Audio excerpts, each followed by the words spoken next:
Hello.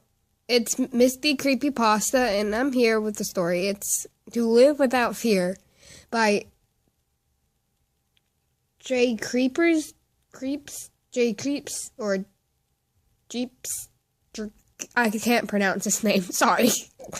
But I will put the link in the description. So yeah, it's pretty much about this girl that does not get scared very easily, and Jeff the Killer gets very attracted to her because of it. So yeah, let's just begin before I run out of space. Sorry, that may have sounded gross. I guess this is a good voice. Halloween. The one day of the year where a killer could really get out there and be himself without anyone gawking or staring or getting chased by a state trooper without the park through the park. Tonight the air was crisp and cool, rattling the leaves on a delicate breeze. The moon was a sliver of silver that slid behind clouds every now and then, limiting visible to only what you could see with your flashlight. Really, it was just a beautiful night for Jeff the Killer. The pale boy found himself watching the flow of people exiting an old building, which, for the sake of the holiday, had been converted into a haunted house attraction. It must have been a pretty good setup, he thought, judging by their startled faces. He would check it out for himself, but it would probably be a waste of $5. Jeff's every day was scarier than anything that could display in there. It would probably make him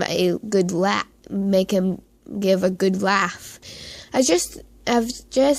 Jeff debated buying a ticket versus saving him his $5 and hitting up McDonald's later. A group of teenagers exited the haunted house and caught his attention. It was a good-sized group, about 4 girls and 3 guys, all looking petrified, except for one girl, whose expression was more like that of someone in the waiting room at the dentist's office.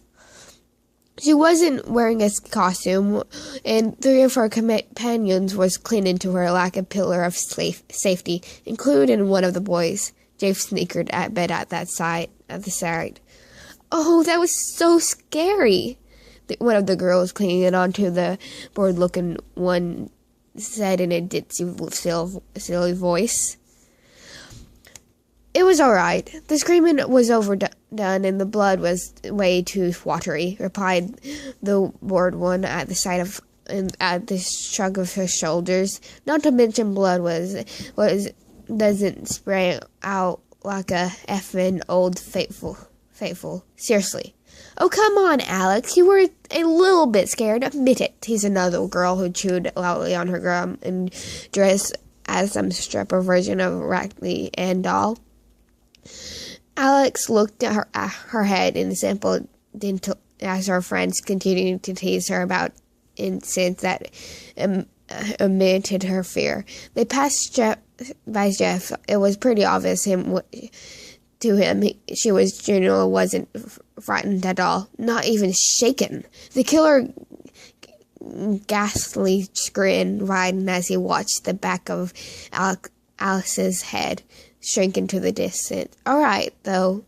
Oh, all right, tough girl, he thought, shoving his hands into his hoodie pocket and staring after the now distant group of teens. I'll give you something to be afraid of. So, that was the story. That was chapter 1. It was in Jeff's point of view, if you didn't realize that. And I'm going to soon upload chapter 2. And I've never read this before, so you're reading it with me. So yeah. Or listening to me reading it with you. Yeah.